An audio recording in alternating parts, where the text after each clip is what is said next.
So I've got this random quote, which I quite like. A quote from Mark Forster. To complain about a shortage of time is like a fish in the sea complaining that it has a shortage of water. What would you connect that to, David? Is it a major theme of the book? Do it tomorrow? It's a way of handling the internal complaints. I mean, I'm 50 years old, and it took me half a century to finally realize that it's not that I have a shortage of time. I'm just overcommitted in my life. That's why it feels that way. So yeah, the book that Mark wrote is a way of handling that. That's kind of lovely. I love, it's very elegant how he handles that reality that a lot of people experience. So I read this book once upon a time, a couple of years back, and I recently reread it. How many times have you read this specific book, David? I think it's maybe half a dozen times. No, this one probably 4 times, I guess. I read it, was enamored by it, went back and reread it immediately and outlined it and highlighted it. And I think I've read it 1 time since, and then I read it again for getting ready for this. What I've gathered from this book and what I've gleaned from it, I've reduced to a couple of simple points. I think David has really internalized a lot of this and will give you a little bit more of a deeper view than myself. I just look for an opportunity of how I can adapt certain principles to my timeline system and how it applies to me. So we're going to get into that. But so David, give us an intro for the book as a whole. I think you do a much better job than myself. Yeah, so when I first read the book, it's short. I've read probably about 50 to 100 productivity and personal management books. This one sounded interesting. It was Do It Tomorrow, and what was the other, several other productivity secrets. And so I read it, and there was this one particular quote. I'll share my screen. I'll steal the screen share and share that. This quote right here really captured my attention. He said, "I tried to get away from the whole concept of managing time and instead looked at how we can get our goals to pull us towards them." And that concept really captured my attention, and it really aligned with how I look at my life after 50 years. The first 30 or 40 years, I thought I could push hard enough to finally do all the things I wanted to do. And from 30 to 40, 45, I felt depressed by the fact that I wasn't going to be able to do that. And for the last 5 years, I've really been reorienting myself to what's really important to me. I've got a limited time here on Earth, and I want to use it well. I'm not going to be able to do a lot of the stuff I want to do. So trying to really get clarity on my goals and finding the goals that really pull me. So when I read that was a pretty fascinating concept.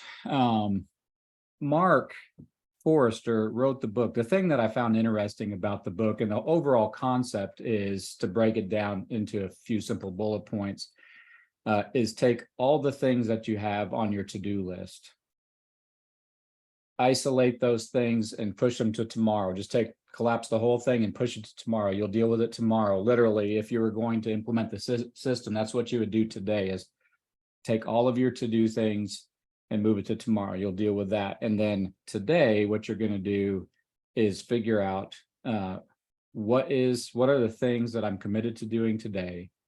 And that's all that gets on there. So once you make your list for today, make sure you get alignment with your boss or your wife or your spouse to make sure that what's on there is things that meet both your needs and the needs of those that are stakeholders in your life. So any extra incoming stuff during the course of today gets pushed to tomorrow as far as possible. Yes, you immediately push it to tomorrow unless it's triaged. And then tomorrow, as you're planning your day tomorrow, you decide, what am I going to do? And everything else gets pushed to the future. So you close the things you're going to do today. So unless it's an emergency, you don't do it today, or when you make your plan for tomorrow, you don't do anything but the things you planned on doing. That's the overarching concept. And then the whole book is exploring, how do you set the stage where that's feasible? and how do you orient your life so that things don't keep on intruding. And so it's really an exploration of that. It's a pretty fascinating book. There's a lot of little nuggets that are really valuable. And in all of the books I've read, there were things that he was presenting that I've never read before. So there's all these really cool little nuggets about how to think about commitments and prioritization and closing and opening lists and what that means that are pretty cool. So the Do It Tomorrow really centrally thinks about how to close a list and what's the difference between a closed list and an open list. And then he deploys it into how you make your daily plan. And you've done that, Frank. You've kind of deployed that system into your timeline. How have you done that? Well, just a quick thought there. As you're speaking, a thought occurred to me that there's quite an overlap with Kanban, right? One of the core principles of limiting your work in progress. So in order to limit your work in progress, now if you've got a couple of typical Kanban stages to do, doing, etc., you're going to want to push them somewhere, the incoming stuff, to not have it bog you down right now, and so that you can keep focused and limit your work in progress, and do the most important stuff right now. You're going to push whatever it is to some stage or somewhere else, and that somewhere else, I think Mark Forster is pinpointing as at least from tomorrow onwards, but it's not going to make it onto your closed list if it's not an emergency. All right. What's interesting, that's kind of a classic agile principle, is limiting your work in progress. Kanban has a particular way of doing that. Similarly, Sprint with Scrums, you close what you're going to do with your sprint, and Scrum has this elaborate way of how you do that with story points and everything. But it's that same concept, how to close a list and isolate it so that you know what you're planning on doing. Right. That's a big deal. How long have you been implementing the system for, David? Or at least the dynamic of doing it tomorrow and keeping a closed list? I think I started, now I've deployed my own unique spin on it. It's called a closed backlog, and I'll show that here in a little bit. Right. I started doing that. I think I read the book first probably about 4 years ago. It was before COVID. So it was at least like 2018, 2019. And I'm on my 10th closed backlog, which has been a wonderful contribution to my life. Just that idea of closing a list. You know, who got me onto this book was Bob Elliott. It seemed to be one of his favorites, and he mentioned it quite a bit, and I eventually read it. And so, Bob, you have had an influence. Unbeknown to Bob, he has had an influence in big and small ways. And I am now doing more stuff tomorrow. I'm pushing stuff through to tomorrow. Let me share my screen here, and we'll get into a couple of things that I do, some simple dynamics. All right.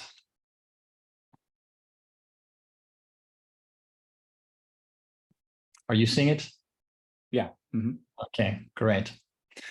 So I've done the random quote. You did a good job there of tying that into some specifics. Now, let's take a look. My closed list. I've got a quote there that I quite enjoyed. A closed list is a way of applying limits to our work in order to increase our efficiency. Basically, limit our work in progress so that you focus on the most important stuff. And the way my closed list plays out is what I call my daily planner. And several of you, if you've watched the WorkFlowy timeline webinar a couple of weeks back, if you've ever seen my material, you know that I have a timeline system. Let me jump to my home page here. And basically what that consists of is, let me zoom out a little. Let me open up my left bar here.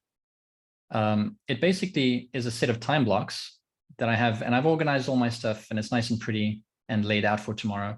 And we can take a look at that. But basically my time blocks flow into my tickler file or my calendar. I've got a bit of a vacation coming up to a beach called the Kapui. That's nice and visible. Okay, so let me close that. You will see that right now, 10 p.m. my time in the northeast of Brazil. Let me just collapse that. What I have going on tomorrow, this is what I've planned intentionally. I've sculpted it to have certain things at certain time blocks. And that's as much as I'm going to say about that right now. And that's I want to, as far as possible, not have anything polluting this set of tasks that I have, so I can actually focus on these. I've got some important things up tomorrow. I've got a coaching session at 9 a.m. my time. Before that, I'm going to get an hour of writing in on the book, The WorkFlowy Timeline.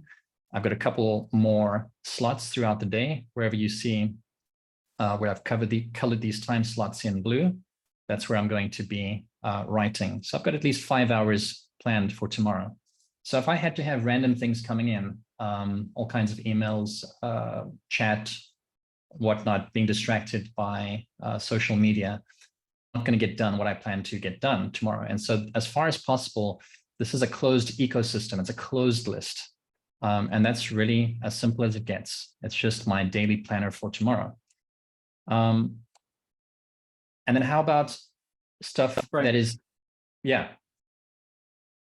How often, just a reality check for me, how often when you look at that list for tomorrow, is that something that you utilize with 100% effectiveness?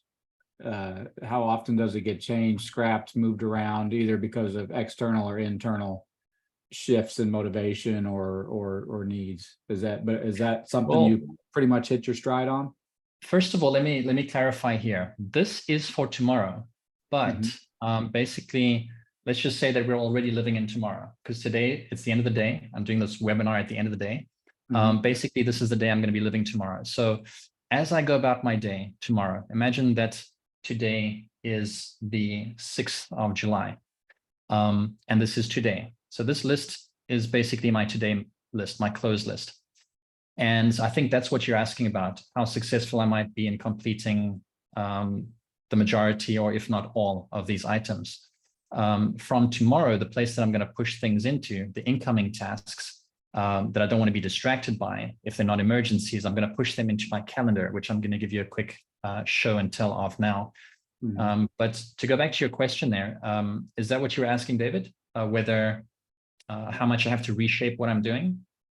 Yeah, day to day, do you typically kind of hit that 100% of the time or 95% of the time, or how often does, once you know, I think it was a general in the military said that a plan is only, I can't remember how he put it, but a plan, as soon as it hits the enemy, just gets scrapped. Planning is important, but the plan itself is something that doesn't survive contact with the enemy. So when you hit your day tomorrow, will you look back and that's what you've done pretty much 100% of the time, unless there's an emergency, or does that tend to shift around because of? It does, and that it does shift around, and that's why I love the ability to move things around. So these items in yellow over here are fixed. They're going to stay put. I have meetings there. And the other stuff is a little bit more flexible. I try to create a bit of buffer space to play around with so I can move things around. I think I sometimes overestimate how many hours I can write in a day. I'm overly optimistic, but I'm getting better at this and creating backup slots and not being overly optimistic in how many hours I can write a day. But basically what I'm doing between the fixed events, let's say this coaching session over here, another WorkFlowy team meeting, there's 2 of them tomorrow. Around those fixed events, I will get to be flexible. I've got an evening out with my wife tomorrow. That's a couple of hours out. So it's more relaxed from the afternoon out. If it wasn't date night, I'd get more time to write. So the landscape shifts from day to day. Thursday is a lot more flexible. To answer your question, probably, well, everything necessary gets done. And I have to take advantage of, we're going to talk about current initiatives. The one thing that you're focusing on, and that's the WorkFlowy timeline book for me, which will be out on the 28th of July. But I'm getting better at it. Not 100%. I'd say about 75 to 80% of the things I plan get done. Not so much the things, but how much time I spend on each thing. And I'm learning how to squeeze more out of my day. That's the journey I'm on, I think, as all of us are. So let me jump to back to where I was there. So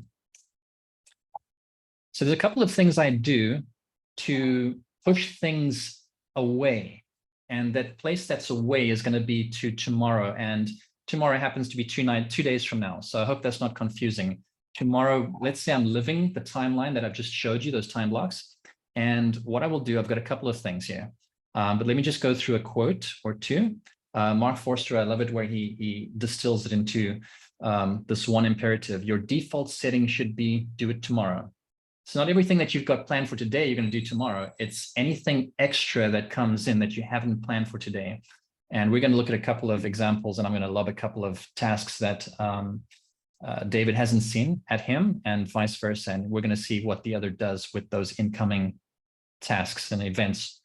And then the other thing over here, this other quote, one of the great secrets of time management is not to give things more urgency than they deserve. Never react to anything immediately unless it is a genuine emergency. So that's the journey I'm on too. I'm learning to not see things as more urgent as they are for the sake of focusing on the things that I planned the night before and just doing them. So a couple of ways that plays out is my calendar. Let me jump to my calendar. Tomorrow's bucket in my calendar. Do you have a task you want to lob at me?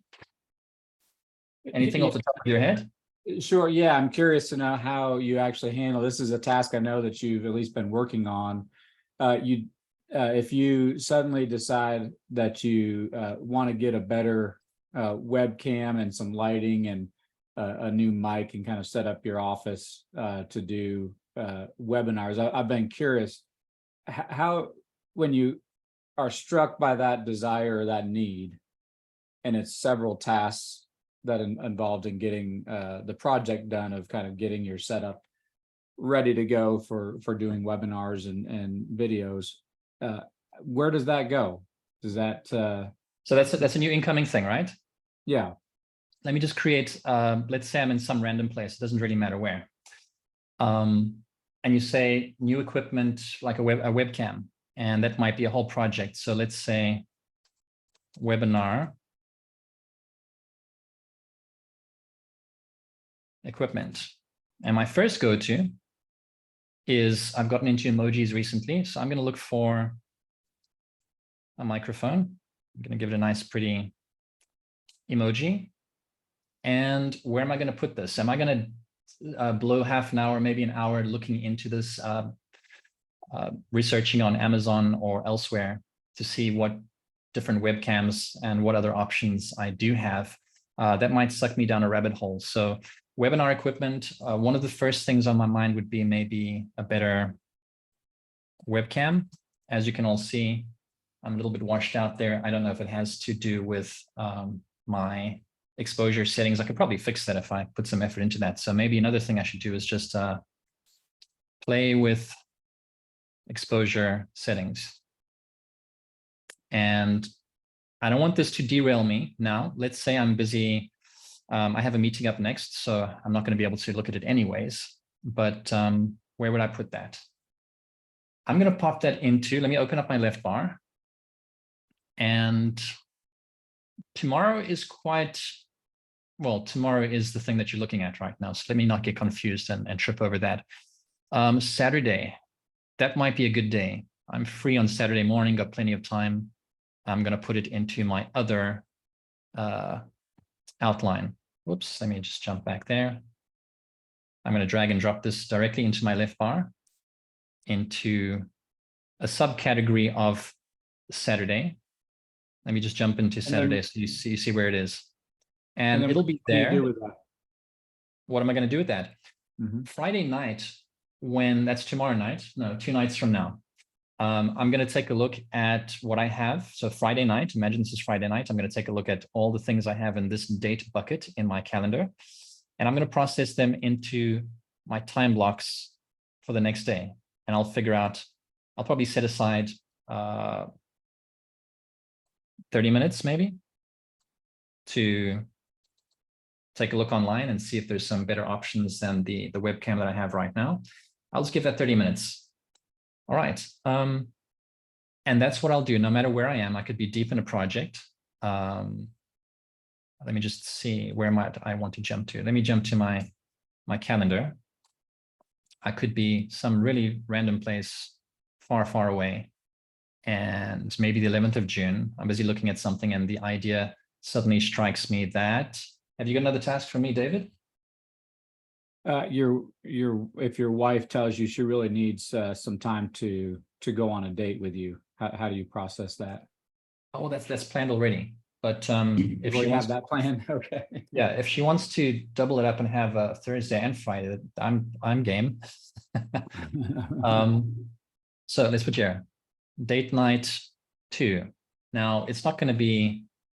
See, this is interesting. Tomorrow I already have a date night planned, and let me go ahead and give this a romantic emoji, maybe a heart, and I'm going to push that to Friday in my calendar. So let me just see what I have there. Friday night, other. It doesn't have a specific time. I need to think about it and see when that might be. Still plan it with my wife. And that tucks away there. Anything else you got? You could throw at me? Well, what do you do with if you're driving down the road and you see somebody that has a flat tire? You know, just kind of you have to make a decision whether to help somebody. How do you process that?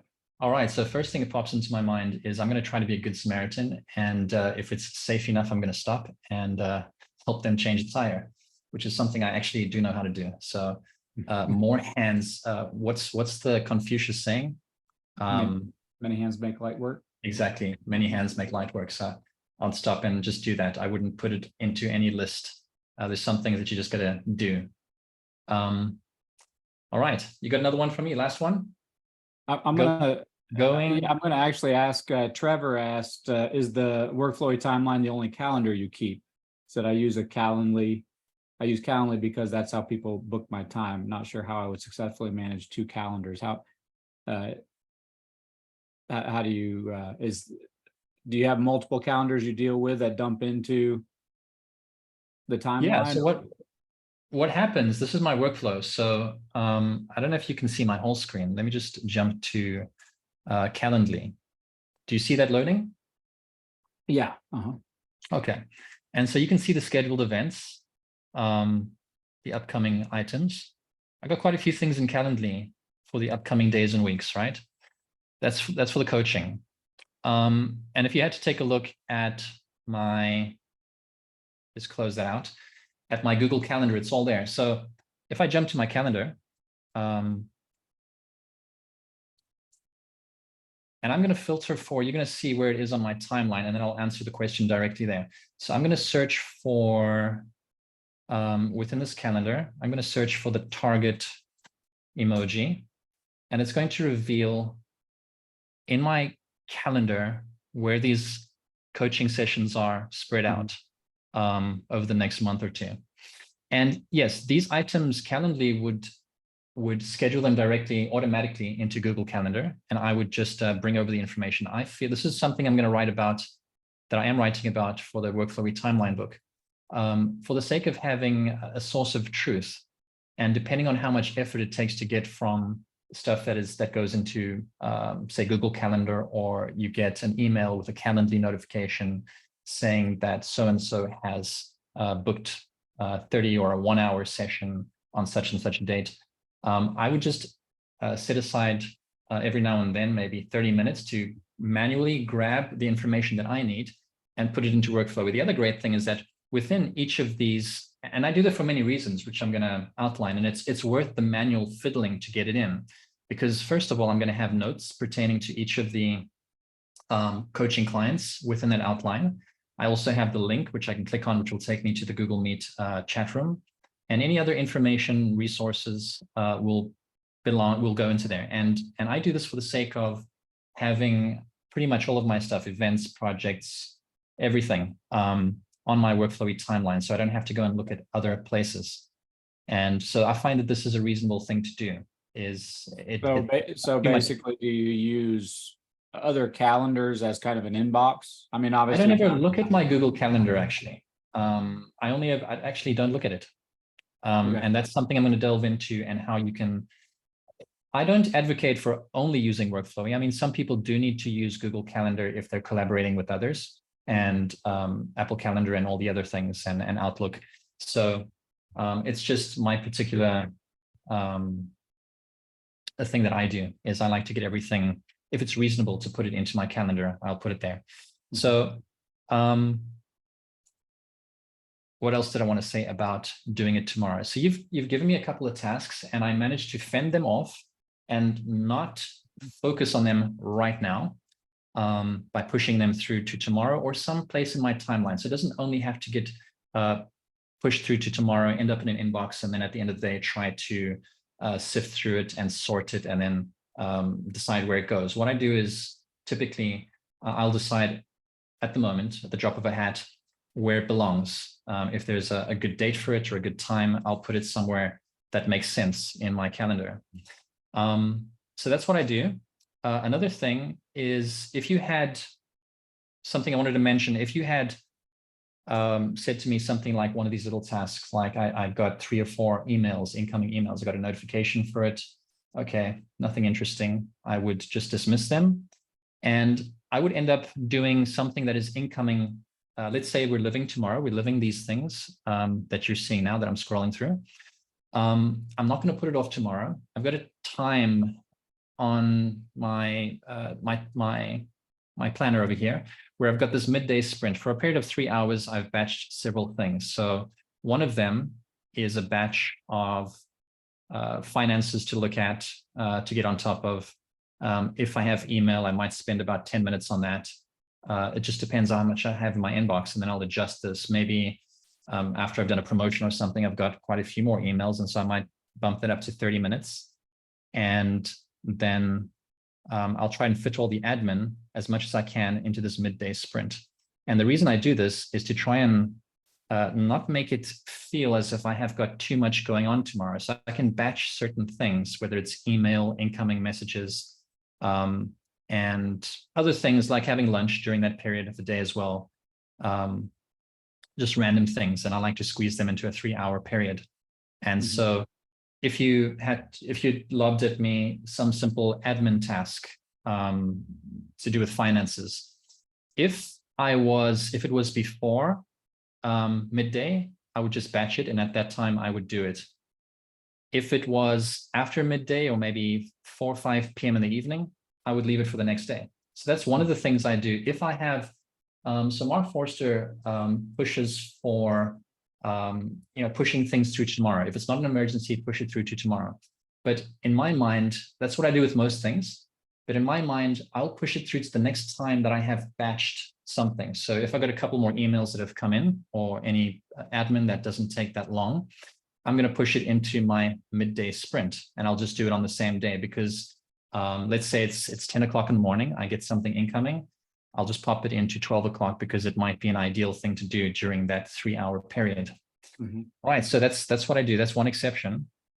Another interesting thing is I wanted to look, this might be an interesting tip for those who are on mobile, or if WorkFlowy is taking too long to load on your mobile. What I do is the following. Let me jump to my calendar once again. And this is next day. If I scroll down to the next day, the end of the next day up, let's just zoom into there so it makes a little bit more sense. If I zoom into Friday, and I've got several things that are going to play out on Friday. Right at the bottom, I've got what I call my mobile inbox. And the reason that's there is because anything that I enter into my mobile through this shortcut that I've got, and I'm going to describe how I do that, is, let's jump into there. I'm going to take let me just zoom out again. You'll see that this is a shared list. I'm going to zoom in a little bit more. You can see this has got a blue halo, which means that it's a shared list. And what I've done is I've shared this list, and I've created a shortcut on my Android on my home screen, which will take me to this specific shared list in my browser, so in Chrome. And what I'm going to do right now is I'm going to open up the shortcut, my mobile inbox. Let's zoom in here. I'm just going to tap something in on my phone. Let's say, and Frank, is this mobile inbox on a different account than your main account? Just a second. Investigate the auto investigate something frivolous like must mustache styles. The next season of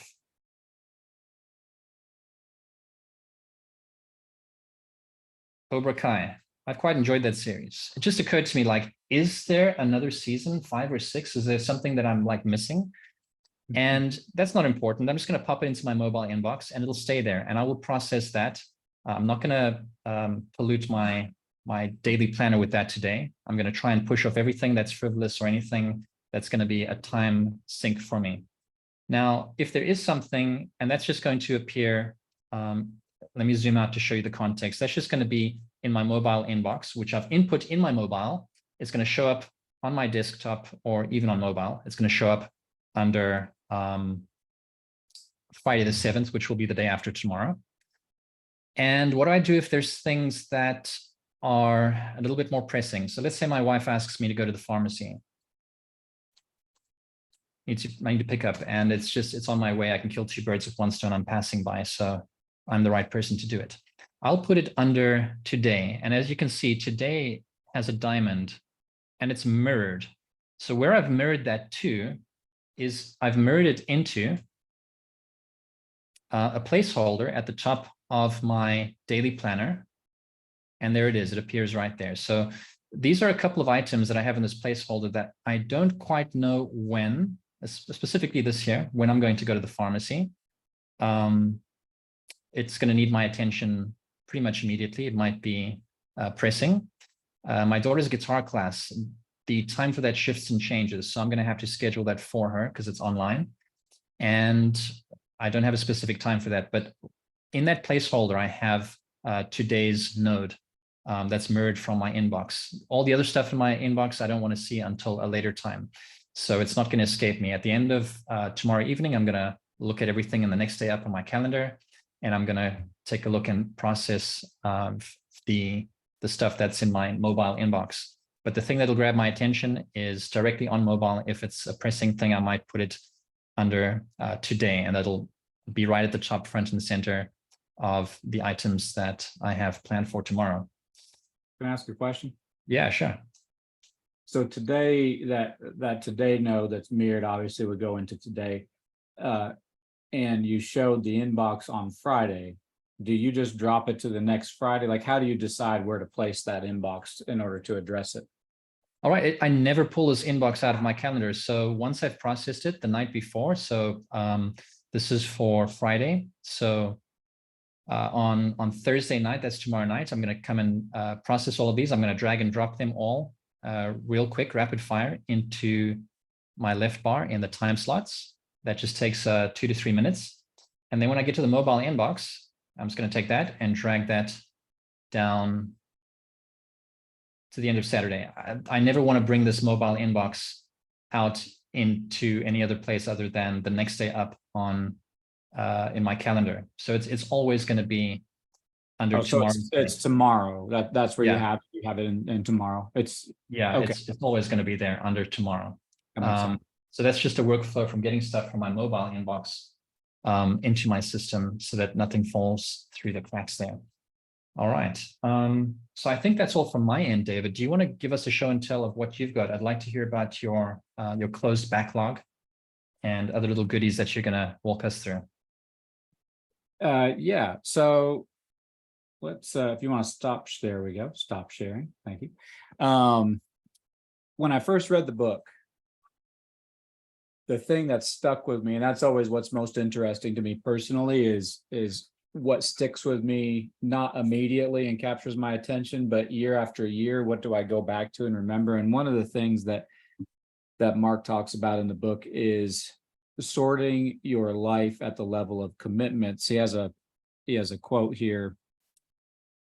I'm going to go ahead and share my screen. Take a look at this quote. There. He said, I want to make it clear here that I'm only unhappy about the concept of prioritizing one's tasks by importance.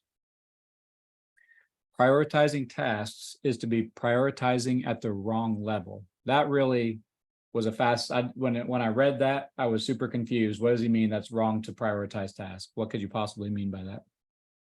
So the right place for prioritizing is at the level of goals and commitments.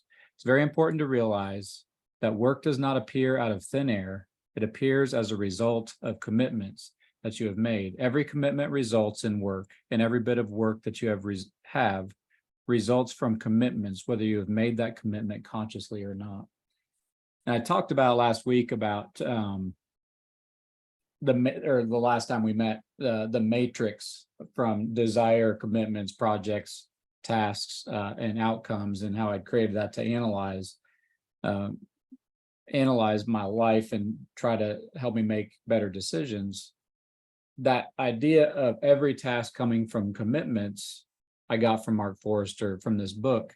And when I first read it, I disagreed with him. I thought, no, that's not true. And so I actually took the time to write down kind of everything that I do, which sounds like a enormous task, but there's really only about 30 to 50 things I do in a year, you know, once you include all the sleeping and eating and date nights and, you know, reading to the kids. After about 30, I start to bog down and realize there's about 30 to 50 things I do on average on a given year.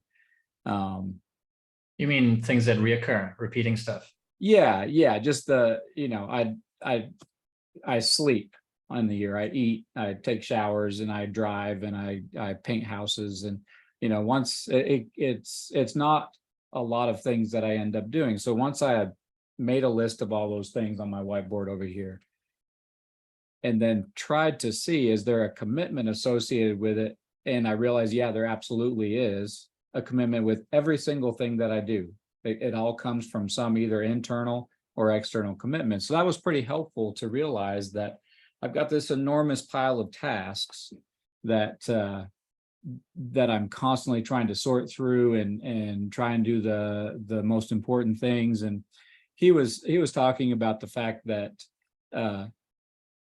you can create good project management systems so that you can be more effective. And I use GTD, and that was really helpful as a way of sorting through things. And that really helped me because before I had GTD, I just was making these long lists and trying to sort through them. And GTD helped me do better at being efficient with all the incoming tasks. But even after I'd fully deployed GTD, there was still too much. And then I kind of incorporated Scrum and story points and sprint and limiting work in progress. And that did help, you know, that helped 10 or 20% in my life, but still there was too many tasks. So the best example that I have of reorienting my life completely at the level of commitments, and I'm not talking about I'm so much being committed to a particular task, but rather what are my overarching commitments? I'm a husband. That's an area of responsibility I have. I'm a dad. I've got 4 kids. And so inside of those commitments are all of these things that I need to do to be a decent husband, a decent father. I own property and have cars and computers, so I have to manage my stuff and keep things running. And so I'm responsible for that. The biggest change I've ever made, other than getting married and having kids, was I was a project manager and owned my own company, project managing bath and kitchen remodels. So 40 to 60 hours a week, all the tasks that were coming at me came from that commitment of being a kitchen and bath remodeler. And so when I woke up in the morning and made my to-do list, the majority of the tasks on my to-do list came from that commitment in my career. In 2020, I made the switch. I cut off that commitment. I decided specifically I'm no longer going to be doing projects like that. I'm going to be a house painter. And so the difference in my task list from 2018 and what would be on my task list on a given day and what's on my task list now is radically different. It really rebalanced my life because I shifted my commitments. And so that was really helpful for me to realize. When I read this book about 4 years ago, that was one of the things that really stuck with me, is thinking through what are my commitments. And when I feel out of balance and too busy and just run ragged, not necessarily, yes, delete some tasks if I have tasks I don't really need to have on my to-do list, get rid of those. But if I'm still out of balance, look up a few levels and see what commitments can I either delete or change or renegotiate the terms of, so that my life can be more balanced. Where I made a mistake, or it took me a while to understand, was I was really mixing the concept of interest and commitment. I have an enormous amount of interest, by which I mean I get super intensely interested in some topic for typically about 3 months. That seems to be my cycle. Jim Carwish was my personal and business development coach for about a year and a half, and he was one that pointed out I've got about a 3-month cycle of super intense interest, and I used to think that was a commitment, that I would wake up super excited about the Iditarod dog sled race or sailing, or some new concept I've read in a book. It really helped me to understand that I need to understand this is an interest, it's not a commitment, and ask myself, do I have time and space in my life to incorporate this interest and actually make it a commitment where I'm allowing tasks to get on my to-do list. So that was one sorting mechanism. So quick question there, David. As Yeah. far as figuring out your commitments, you wake up in the morning, you lie in bed, and then you start thinking of a couple of interests like sailing, and your mind might go off and think about how you might get into sailing again and everything that involves. Do you plot that in WorkFlowy, or is it just simply making a commitment to saying, well, it's not a current initiative, it's not a commitment of mine right now, I cannot focus on that? Or is it something that you'll actually put into WorkFlowy and then at least just give it the minimum of a thought, a couple of lines, and then say, okay, I'm going to push this to tomorrow to think about it later? Or does it not feature in WorkFlowy at all? No, it does go into WorkFlowy, but I have some margin in my life from 6 to 8 in the morning. That's just my margin. I don't commit any tasks. I don't do anything. It's just my thinking time, development time, whatever I feel like time. So I've got that margin. That's where I've limited it to. Before, it would have gone there. It would have started creeping into my to-do list. It would have displaced other tasks that I really needed to do in order to keep my commitments. So yeah, I'll sit down from 6 in the morning after I get up and wake the kids up for school. And Gracie and I've been drinking coffee until 6. And I'll come up here to my office, and whatever's on my mind, if it's working on my novel, if it's developing some new system, if it's making a YouTube video about some idea I have about WorkFlowy, that's just kind of my free playtime. And so I really limited it to that space, but I mostly do it in WorkFlowy just because that's how I operate. So I'll plop down and start brainstorming and developing ideas. And so when you've got this itch that you want to scratch, but you recognize that it's not a commitment, what will you do? Write down a couple of lines and then push it to some other time so that it doesn't swallow up your whole time block in the morning. So what I'll do is I'm going to share my screen right here. So I will play with it however I want to, and if it takes 15 minutes or the whole 2 hours or multiple days of those 2 hours, I'll play with it as much as I want to. Where it goes is not over here on my task list, which I use the timeline that you developed. It doesn't end up there. It comes over here in reference. And if it's, something to do with deciding I want to buy a catamaran and sail it and teach my kids, and I play with that idea and develop a whole scheme of how I might do that in a few years. And then I'll come over here to interests. I'll drop it into interests under sailing. And then it'll be there to pick up if I ever, return to that. It won't get on my task list though, unless it's a commitment that I decide to make. Right. So you're popping things not only into tomorrow's time bucket, but also into reference material someday stuff, but you're getting it out of the way. If it's not a commitment. Yeah. Yep. Got it. So that was really helpful for me to understand the difference between interests and commitments, and also to understand that I need to balance my life at the level of commitments. I want to jump into this thing that I've created. So you use what Mark has created as far as just a classic kind of do it tomorrow. You've implemented that system. Right. I have not, and probably will not. I've spent about 3 decades trying to manage myself at the daily level and have not come up with a system that is accurate. It reminds me when I think about all of the hundreds of hours I've spent on trying to lock in and be like Frank when it comes to how you plan out your days. That's really impressive to me. I'm a whitewater kayaker, and so I've gone down a bunch of whitewater rivers and some steep creeks and waterfalls and stuff. And there was this one waterfall called Bust Your Butt on the Colasaja River in North Carolina. And it was the biggest waterfall I'd done. It was a 30-foot waterfall. And it was pretty intimidating. And I'm pretty cautious and conservative. And so, but this was a waterfall I'd seen other people do, and I really wanted to run it, but it was a complicated waterfall to navigate with many obstacles as you went down this real steep drop. And so one day I sat there and the water was up really high, and I thought, I think I can do it. And so I sat there and I was really nervous about running the waterfall. And I remember sitting there on the side of the bank looking at the waterfall thinking, there's no reason to be nervous. If you don't feel super comfortable that you can do it, then you're not going to do it. But if you're super comfortable and you can do it, then there's nothing to be stressed about, because you know you can run it. And so I finally decided, and the way I did it was I plotted out my paddle strokes, and I thought, okay, here's how I'm going to take this rapid. I'm going to dodge this rock by dipping to the left. And so I really ran the waterfall in my mind over and over again, to the point that I knew how I was going to run it. It was precise, and I was very accurate in how I was going to run it.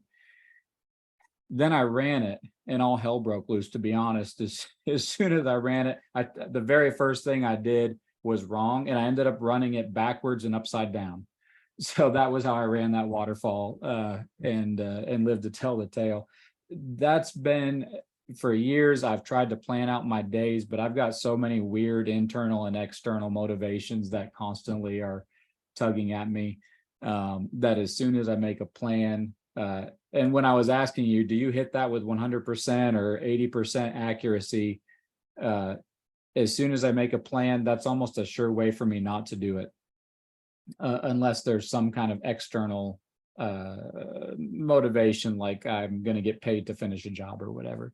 So I don't do it tomorrow classically, but when I first read the book and I understand closed backlogs, I want to share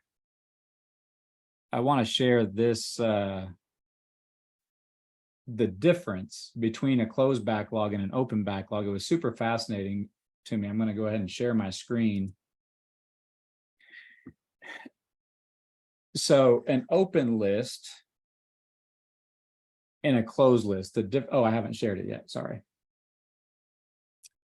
Here we go. There. You see this? Yep. Okay. So an open list, which is what I've always used, it's just something you can keep on adding to, and you can actually do some tasks from it, and you can keep on adding things to the list. So the open list is defined by these characteristics. New items can be added. It tends to grow since new items can be added.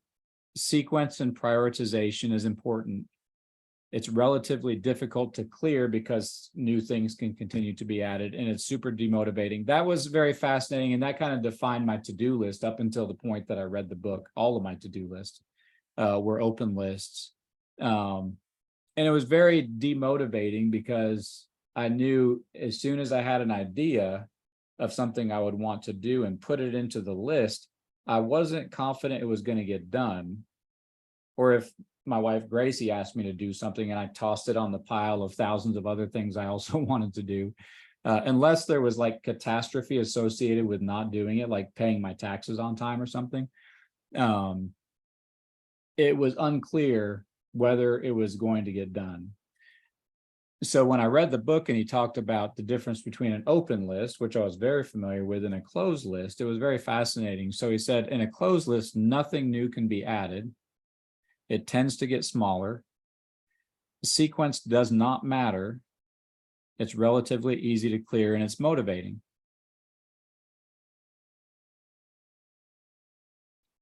So, and he also talks about a closed list, that how you prioritize doesn't matter, because it's a closed list and you're going to do everything. It doesn't matter whether you do the easiest thing first or the funnest thing first or the most urgent thing or the most important thing. They're all going to get done and you're going to complete the list. So prioritization doesn't matter. And he talks about with an open list, prioritization is really important. And when I read that, that was really helpful for me to understand, because I realized I have a way of prioritizing my list, and it leads to the lifestyle that I live outside of the list. So if you tend to always and only work on the most urgent things, that's going to cultivate a certain lifestyle outside of the list. If I'm only ever doing things that feel easy and those always pop up to the top of the list, that's going to cultivate a completely different lifestyle. If I'm always doing only the most important things, that's a different lifestyle. Each of the ways of prioritizing your list changes how you actually live your life, because as you keep on throwing things on the list, whatever you prioritize is always going to kind of pop to the top. So what I did is I created what I called a closed backlog, and I defined closed backlog very specifically. So I'm on closed backlog number 10 right now. And so essentially what I do is I've got over here in my references, inside of each of these reference things, which is broken down by my areas of responsibility: family, finances, holidays, home and property, inner life, interest, service, planning and review, physical, relationships, and work. So inside of there there's about 150,000 nodes inside of that reference file. And a lot of those are potential tasks and projects. I'm not committed to any of those particular things until I move it onto my timeline. But the way I move things into my timeline is by putting it into a closed backlog. And so my current closed backlog is it's just a set of things. It's not a commitment that I've made, which would look like, taking my wife on a date, helping my kids with their homework as a dad, work related stuff, because I made commitments to do my work as a painter. So it's, what am I going to work on that will improve my life or improve the life of people that I love? And so I sit down with my wife, we go through all the possible things that I could be working on next, and we select 5 to 10 things that I want to work on. Then, so Gracie, I do most of the work, but then Gracie and I sit for like probably 15 minutes together and make sure that she has feedback on what's on there. And then when I close the list, nothing can get added, nothing can get removed unless it's completed. And then, because I'm juvenile, I always give myself a reward. So right now, sitting beside me is a 50-inch high-def television I'm going to mount up on my wall, so I can cast from my computer to my wall when I'm having meetings. But I don't put that on the wall until I close my backlog. So quick question there. Do you have a certain number of items that you bring into your closed backlog, or does it depend on how big the projects are? It's more of a feeling, to be honest.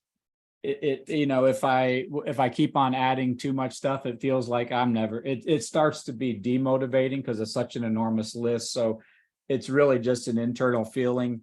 I keep on adding and subtracting for about an hour, and I kind of play around with it till it feels right. And it also depends on what am I going to give myself as a reward. If it's something really enormous and motivating, I can add more stuff. If it's a cocktail, I like making cocktails. So I got a cocktail smoker. That was one of them. So that was kind of a small thing. And so the list was smaller. So it's like an internal feeling. And if I keep on adding stuff and it starts to feel like that's just too much, I'll take some things out until it feels right. And then I close it. But yeah, that's worked. I've got, here's my In fact, right now I've got these lights shining on me that are Elgato key lights. That was one of the rewards from closed backlog number 7. So that's been one of the best things in my life because it works. For whatever reason, that particular mechanism of closing a list of projects that I want to work on and that my wife wants me to work on just works. And I've been using that for 2 or 3 years now. But just that concept of you close it. One time Gracie wanted to add something into it afterwards. I'm like, sweetie, you know better than to do that, because then the whole thing will melt down and then it just becomes an open list. So we didn't do that again, but yeah, that's worked really well for me.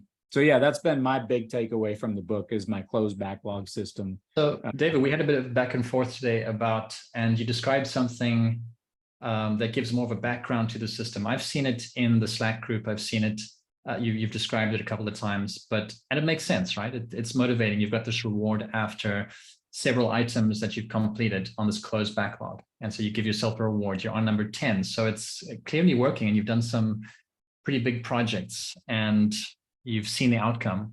Now, what made it took it to a whole other level and made it that much more interesting and more powerful was the concept where you were describing to me the difference between a pleasurable activity that you can chase after right now or a pleasurable outcome. Could you just run that by us? Yeah, that's been alongside this and contributing to this, that's been a pretty big concept that's been helpful for me to realize. I heard it like in a TikTok video or a YouTube video or something, or just saw a phrase on an Instagram post or something years ago.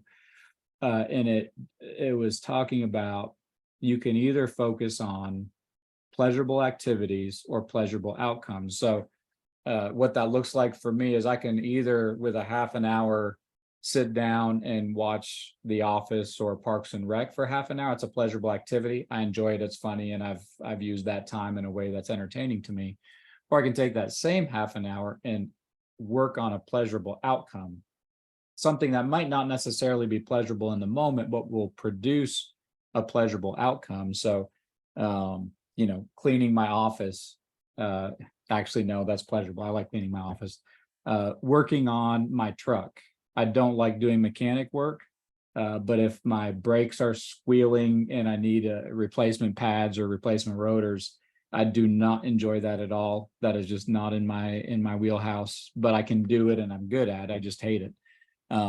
But once it's done, I can take that half an hour, which is about what it takes me to do it, and switch out my brakes instead of watching The Office and Parks and Rec. And then I have the ongoing pleasurable outcome of working on a project that produces a long-term effect.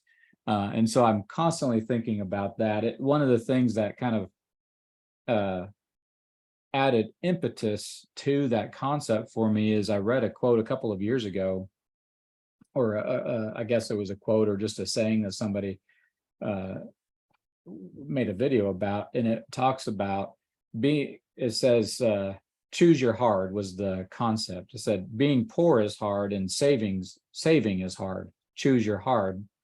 I think it said it had like about 5 or 10 contrasts where both of them were hard. It was difficult. Oh, like being overweight is hard, as I know very well. I have to keep on buying new clothes. And exercise is hard.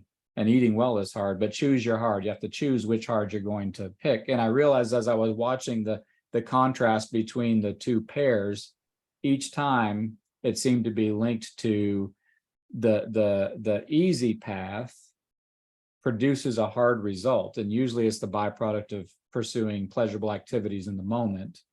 Like I want to eat a quarter pounder with cheese and bacon. But then I gain weight. So I have the hard on the other side of the pleasurable activity. But if I go and work out and eat well, that might not be pleasurable in the moment, but it leads to a pleasurable outcome. So this closed backlog has been a way to embed pleasurable outcomes on the other side of getting these closed backlogs done, and just constantly pecking away at. There's inside of these 10 closed backlogs, there's probably about 70 or 80 significant projects that I've completed. So that's just been something that's really worked well for me by closing that list. Okay, do you mind if I throw a couple of tasks at you and see what you do Sure. with these? Yeah. All right. I think you've spoken about this. I remember this vaguely. Your front porch on your house maybe needs sanding and finishing. What are you going to do with that? It suddenly occurs to you. You're in WorkFlowy, either on mobile or at your desktop. Where are you going to put that if you don't have it there yet? Sure. So, so basically I've got 4 ways of things entering into my, I haven't shared yet. There we go. I have 4 ways of things entering into my task list now. Either it's an ongoing commitment, marriage, family, maintaining my property, serving others, planning. I handle those in rhythmic ways. So I create time horizon flywheels in order to handle those. So those go on my timeline in a repetitive way. If it's something I want to handle once a week, like parenting kind of things and hanging out with my kids, and making sure that they get to the places that they need to go on a weekly basis. I put them in my timeline. So car fluids, here's one.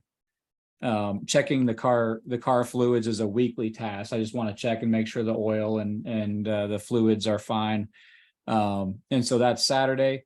Once I get to Saturday and do that, I then will I'll then move it to the next Saturday. If it's a monthly task, in order to maintain, I do some stuff at our church on a kind of monthly basis, and that's how I handle that, is by making sure I revisit that monthly. And I've got some quarterly and yearly things. So if it's a commitment I've made and I'm really committed to, and it's not just a once-off project, I handle that with my rhythmical flywheels that are embedded in my timeline.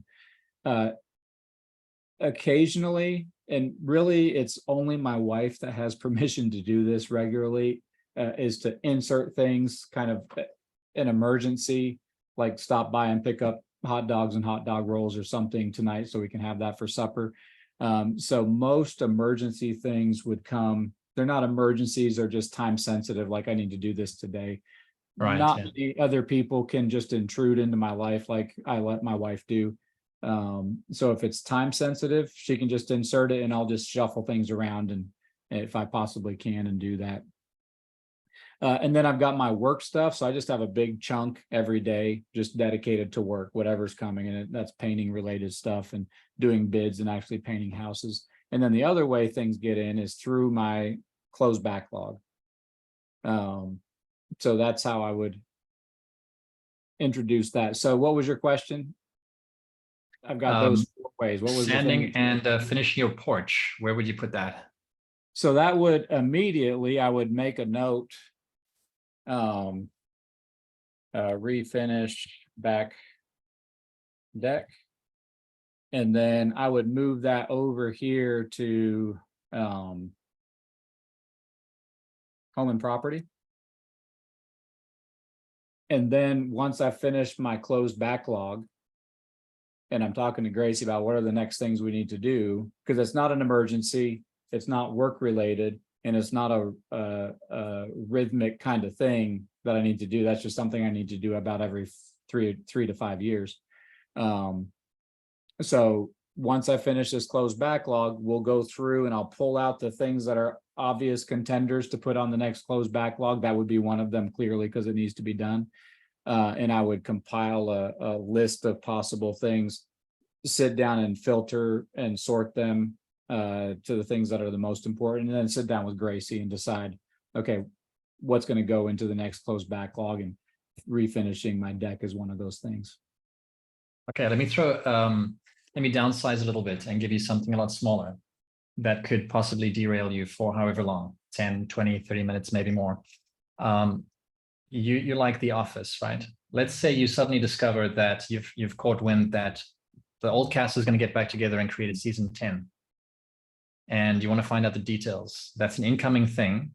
You're definitely curious. At some point, you're going to do it. What are you going to do if not today?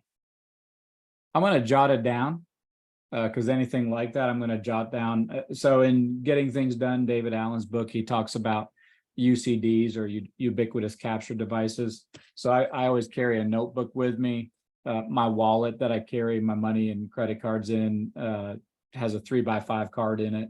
I've got Siri I can dictate notes to. So anytime something like that comes, the office reunion, I'm going to say, let's say you're sitting at your computer and the internet is just a click away. Are you going to go for it? Yeah, there's a chance I will, but there's a chance I will, because that's the kind of thing that can interrupt me, and that's what I'm constantly trying to mitigate in my life. But typically what I'll do very often is I'll make a note in my today list, which is just my inbox. Anything that's in my today ends up being inbox. So it's my tasks and inbox. It either gets completed or sent forward. But things like that, I'll just make a note and then I'll send it to tomorrow. And then in my 6 o'clock to 8 o'clock free play time that I have every day or every weekday, that's when I would do that. I would check on that. So got a question from Kelvin. When you get to the end of the closed backlog, are any items left? Do they move to the next closed backlog? No, the nature of the closed backlog is it's a list of things that I will complete. And so right here, I've got my Fire TV 50-inch 4K 4 series television monitor, and I can't, it's literally in the box with the straps around it. I haven't opened it up. It's just been sitting there since I buy whatever my reward is going to be before I close the backlog.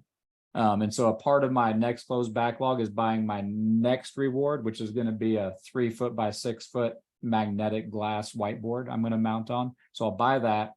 And once I have to finish all of those items in order to, open up this television or whatever my payoff is. So you know what you could do? You could have your reward as the first task or the first project on your new set of your new closed backlog. So you get to check that one off pretty quickly. What is it? What you could do is once you get to the reward, so you're going to install your monitor, right? It's a project in itself. It might take, how long would it take? 30 minutes, an hour? Yeah, about an hour. You could break out your new number 11, your 11th closed backlog, and you could put that as the first item on there because that's going to get done pretty quickly. So it's a win. That's right. Take it off. Yeah. Yeah, I saw it, Cal. What is the timeline of the backlog duration? Up until this point, for the first 10 backlogs, no time, which is kind of the point. Anytime, and there's just a part of my what feels like a weakness, but I've tried to convert it into a strength. Anytime I'm put under pressure, unless catastrophe is looming, I just back off. That's just a part of the way my personality works. I've made, for 50 years, I've made decisions based on that because that's a reality. I've decided not to go into partnership with my brother because we operate differently and he works real well under pressure. And the more pressure he's under, the better he works and like the clearer his head works. And I just literally, the higher the pressure, unless it's catastrophe, like, finishing my taxes, it would be catastrophic not to send my taxes in and have the IRS chasing me or something. So I'm going to get that done. And sometimes it's, it's at the last minute. So how many years ago did you start this closed backlog system?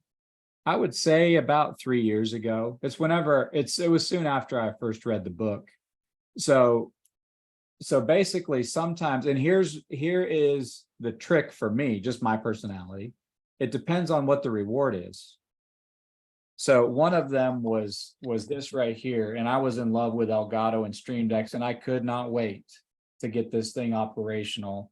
And, but it just sat there staring at me. I'd come home and walk into my office and there it was in the box. I got that closed backlog, which was a lot of work done in probably a week and a half. I mean, I couldn't wait. I don't care quite as much. I'm excited about having this television because it's going to be really useful because I have a lot of meetings in my office. And so to be able to cast whatever I want up onto the big screen.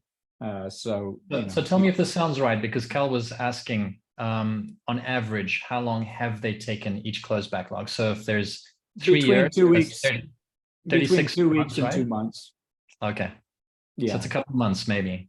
Yeah, it's and the trick for me is there's no pressure. It's just whenever I feel like it. And every time I see the, my right now, this television, I'm like, oh, I'll work on the next little task. But the fact that there's no pressure is what makes it magic for me. I think another interesting, and I think this is what you're aiming for, is you're limiting your work in progress to, I don't know, 8, 10 items. You're narrowing it down and you're going to get those things. You're going to eventually work through those items. It might be a couple of weeks, it might be a couple of months. But one of the pluses that I see immediately there is that there's a whole backlog behind that you cannot get to unless you've gotten through this closed backlog. Mhm. And I imagine what it does is it simplifies things in your mind. You don't feel like there's 101 other things you should be Right. working on. Yeah. You get to shelve those, lay them to rest until the right time. Mhm. And so you just focus on what's reasonable and what's possible at this point in time. And you're working through it a step at a time, your closed backlog, with a reward at the end. Specifically the nice thing is up until recently, I had work, my rhythmical flywheels that my promises I've made to myself and others, which are on my timeline as rhythmical flywheels, triage things that my wife needs me to do. And I had this closed backlog. I also had an open backlog, which I've done away with, and literally started telling people, it's not on my closed backlog and it's not a commitment I made, and it's not an emergency. So no, I can't do it. Literally, I had a meeting with a guy for about 3 hours yesterday who was asking me to do something, or a couple days ago, who was asking me to do something that wasn't going to take an enormous amount of time, but it wasn't work, it wasn't an emergency, it wasn't a commitment, and it wasn't on my closed backlog. So I said, no, I can't do that. And so it's been very clarifying to recognize how things are going to enter in those, and that's going to be pretty much everything that I do. 99% of my life is going to come in through one of those avenues. So that's been really clarifying for me to just be able to say no, because I know it's not one of those 4 things. Right. I think on my end, it plays out in a similar way, but not as eloquently. Every Saturday, let me just share my screen and then we'll open this up for questions, Q&A. If you folk have questions, those who've stuck around, please shoot them through there and we'll happily answer those. Let me share my screen. And for those who joined us last webinar, you will have seen this. All right. So do you see where I am, David? Yeah. Okay, so let's go and jump to my calendar. I'm going to search for other. And you'll see that I don't have a heck of a lot going in terms of projects. I make sure that there's not too much happening. So I got to clip my cockatiel's wings. That's a much shorter project than sanding a deck. But little projects that I got going, things that I need to do. I need to move the freezer into the tool shed so that I could make as much ice as I want and start these ice baths that I've been seeing on YouTube. I'd love to get into taking ice baths. And so there's not a lot between July and August in terms of projects. There's a couple of things around the house concerning, let's say, the garden umbrellas. We're going to get those recovered. So not a heck of a lot. But what I wanted to point out and show is that this might be similar to your closed backlog, in that I don't have this as a hard and fast rule. I just don't bring in too much into my actual workflow, which is in my tickler file. It might take, my tickler file consists of the next 2 months up. So I don't have a lot going and I space those out. So I don't ever feel like I'm trying to tackle too much. Yeah. So what I have is this forward log, and you saw this, everyone saw this the last webinar. And I've split it up according to family members. And over here, if we zoomed into Frank, you would see projects, all kinds of projects. When I feel that I've got some headspace, I've got some more room, I've got time on my hands, I will pull out a couple of items from my forward log, from the Frank outline. And this is a much bigger outline than all the rest, because obviously it pertains to me. And this is my list. So okay, yeah. I don't pull out more than I can handle, and especially since I'm getting this book done, the WorkFlowy timeline, it'll be done by July 28th, in just 23 days, more or less. And so it's all hands on deck for that thing, which is my current initiative, which is something that Mark Forster goes into, the current initiative, which is the one thing that you're focused on now that makes some sort of a difference or impact on your future, right? And so right now I'm careful not to pull some big projects out, not to dwell on those projects for too long, get my imagination going. Just a couple of things that I can handle that gets me out and about. This one involves just moving the freezer into the tool shed. I'm going to need an extra couple of hands to do that. And then I can straight away start making as much ice as I want. And it's a matter of dumping that ice into the small part of our swimming pool. And at 6 o'clock, that's the idea, for at least 30 seconds to start off with, getting this ice bath going. But that's not a major project, not like overhauling a car or the engine of a car or sanding an entire deck, which might take a couple of days, and refinishing that. So I'm careful not to bite off more than I can chew. But I do have this backlog of items, which is not going to invade my life just yet until the time is right. Okay, so let's go to some questions now. If you folk have any questions, you can pop them into the chat or the Q&A.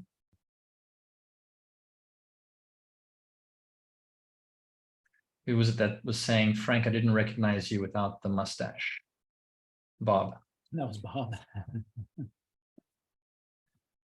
Do we have anybody that wants to join us as a panelist for a couple of minutes to chat? You can put your hand up and we can upgrade you.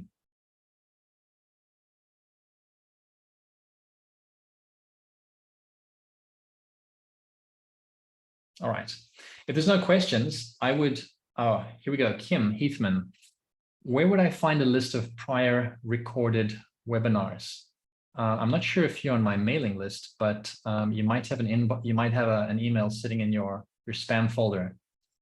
Let me grab, what is it that I've called my YouTube channel? I'll grab that. I'll grab that for you. And on my YouTube channel, you can see the 2 previous ones. I did a couple of webinars several years back, literally 7, 8, 9 years ago. But it restarted a couple of weeks ago. So there's 2 prior ones. Let me see if I can find my YouTube channel for you. And folks, another idea here would be to feel free to pop anything into the chat box, something that you've taken away, the one thing that stood out for you during this particular webinar on Do It Tomorrow.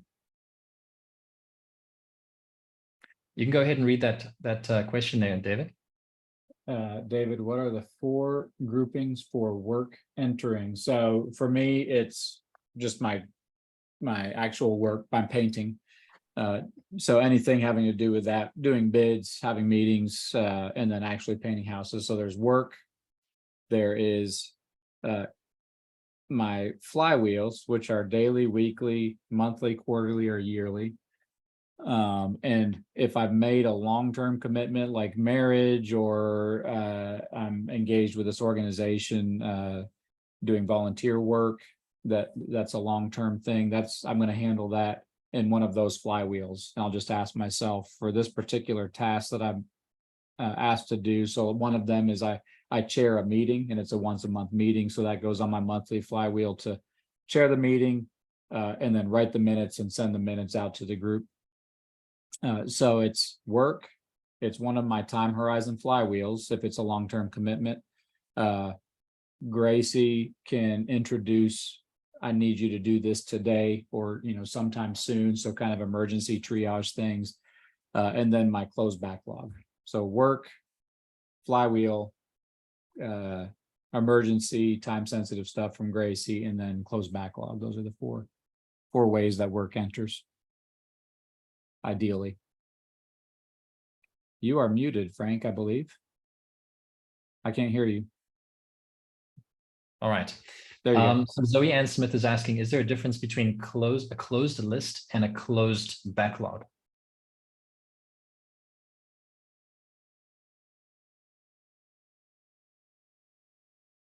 Is there a difference between a closed list? So the closed list is the overarching concept. So anything can have the characteristics of being closed. It can be do it tomorrow, close list, and that's how Frank has done it. He closes his list, and this is what he's going to work on tomorrow, and then anything else that tries to impinge on that, if it's not an emergency, gets shucked off to the next day for him to address some way.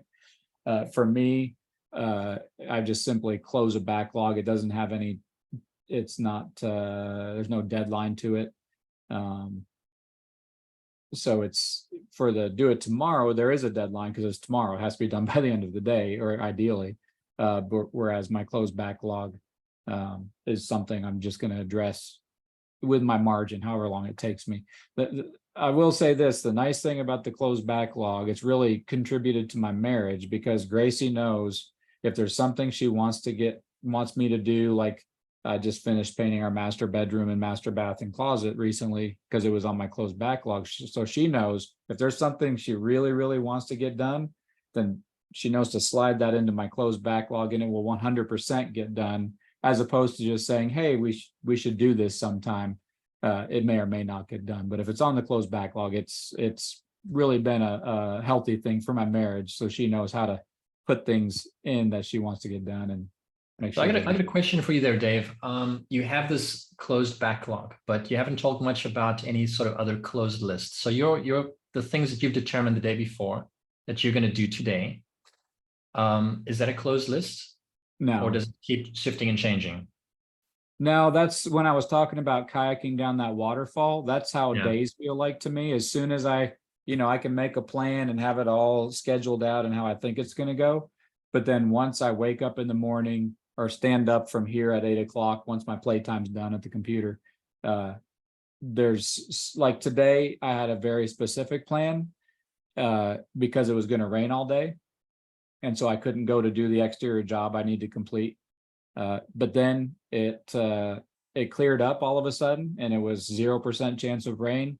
So I packed my stuff up at noon and went in, got there, worked for about half an hour, and then it started pouring down rain, even though it still was calling for 0% chance of rain. It was pouring down rain. So I packed it all up and came home. So it's hard for me. I've got enough variables, internal and external in my life, that it's hard for me to really close a today. I've got some stuff I need to work on that are one of my flywheels are work related, and I'll just keep on pecking away at those as quick as I can. So projects, bigger things, make it into your backlog, and then you'll go through a process of selecting those and bringing them into your next closed backlog, right? Yeah. But how do you deal with minor distractions? So obviously a project you might go down a rabbit hole if you had to get involved with that project, but minor distractions that could derail you, how do you deal with those? How do you push them off to another time? How do you fend them off? I have a lot of thoughts about that. The reality that I work with is I don't fend them off very well. So I've built systems around that fact. I tend to, like with work related stuff, with actual painting projects, for example. And since I own my own company and can define my own terms and don't work for a boss that I have to be accountable to, that's good and bad. I can cater my work situation to myself. So I know I'm going to get distracted, and I just stopped worrying about it. After about 30 years of really fretting and going to counseling and, reading books and trying to solve it, I finally realized, I don't know if I'm ever going to solve it. Actually, how about if I just rebalance my life to make some space for that reality that I'm going to get distracted and still carry out my commitments. And so, yeah, that's how I've finally addressed it, is just realizing that's not really important to me. And so I've kind of cultivated a life that allows for that, for good or bad. I don't know that it's really healthy, but at least it's healthier than stressing all the time about it. So Jenny Tversky, she wrote a nice message there. And point 3, she says she loves the pleasurable actions, pleasurable outcomes concept. Yeah. Yeah. Sophie is asking, how long do you focus on a task for each time? I'm not sure if that relates to the backlog, the closed backlog. or if that's just a general question. Maybe you could clarify that, Sophie.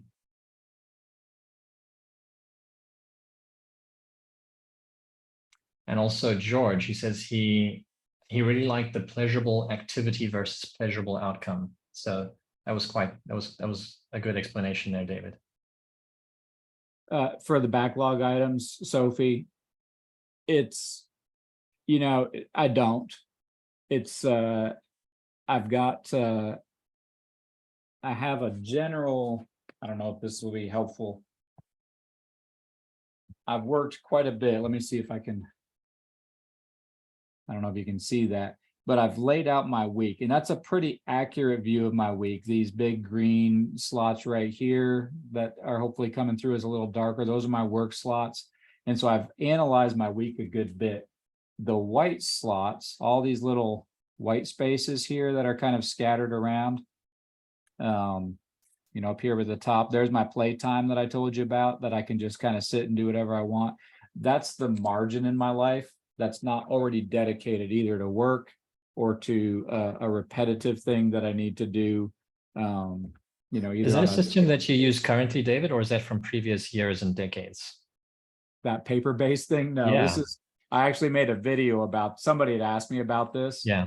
I've got, and so I literally just printed it out. I've got my three by 5 card, next action tasks in my weekly calendar plan. So that's my old timeline system. But this view, this is something I probably put about 100 hours into this concept, and thinking and reading and brainstorming into. So you just had a bit of fun recently tinkering around with that and printing it out, right? Yeah, because somebody throw back to your old system.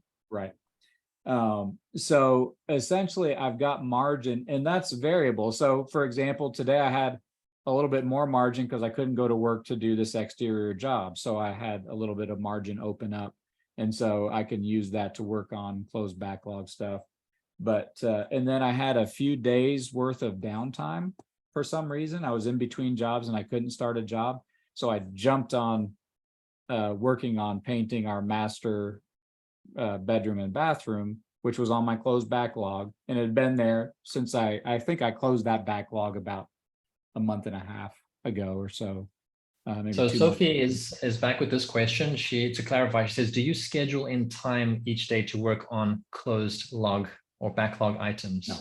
No. It's you just do that you feel. Whenever the heck I want to. Yeah. And I try and get a reward that really drives my motivation. So that's just my personal little mix of how I do it. George says, the way I try to make a closed list out of something that keeps getting increased, such as emails, to clear the closed list of yesterday plus one older day, so the total inbox slowly gets smaller, but I'm still keeping current. That's smart. I like that. And Russ is asking here, what is the device on David's desk that was a major reward for him? What does it do? Elgato? Oh, the Stream Deck. So I've got one. I've got the big one here. This is kind of my video production and Fortnite gaming over here. This is my work. So I've got a little one here with 6 buttons. It's a Elgato Stream Deck. So you can, for example, you can do, like, I can turn these lights off and on from right here. You can link any Wi-Fi enabled outlet to it. So you can do all kinds of stuff, turning lights off and on. You can also direct, if you're doing video production using something like OBS or Streamlabs, you can direct like which lights turn off and on and what camera. I've got a camera over here. I can turn them off and on. I also can use it for WorkFlowy stuff. So I've got some WorkFlowy related macros that I've built that enable me to do stuff inside of WorkFlowy just with the push of a button. If I want to print a particular thing from WorkFlow, I can just push a button. I've built a macro to print it in a particular way to this printer over here or to a different printer. So yeah, it's Elgato Stream Deck. It's pretty wonderful. And that was one of your rewards, right? That was, yeah. That was a reward from quite some time back. I remember you did a couple. Yeah, it's been a while. A couple of years ago. Mm-hmm. Yep. Great. So David, I think we're going to be wrapping this up. It's been an hour and a half. Let's see if there's any other questions we missed. I think that's it. I think that's about it. I think this is a good time to end. So, sorry, I got distracted. Where's the link to the old webinars? If you scroll up, let me just paste it again. I've still got this on my clipboard. I'm going to paste it. Be sure to click on that link, the link that's just gone into the chat, and that'll be my channel. There's a bunch of videos there, and I'm going to be uploading the webinar replays over there, including this one. Well, Frank, it's been fun as always. Are we gonna give the folk a tip, a clue as to the next book that we're looking at? Yes. Which of the two? I can't remember the order. What's the next one we're doing? Either Building a Second Storyworthy. Storyworthy, and Building a Second Brain.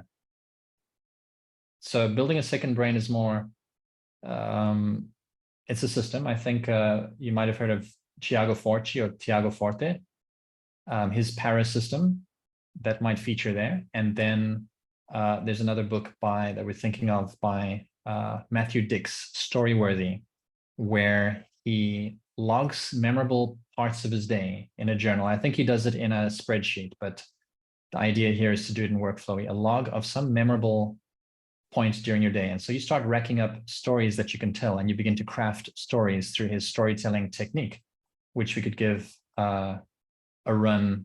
I'm not that good of a storyteller, but I'd like to give it a go and draw out and dramatize with a couple of those techniques some stories that I can share that are relatable to people. So that's an interesting one that I'd like to take a look at, and it'll be a crossover into journaling in WorkFlowy and a bit of maybe even creative writing. Mm-hmm.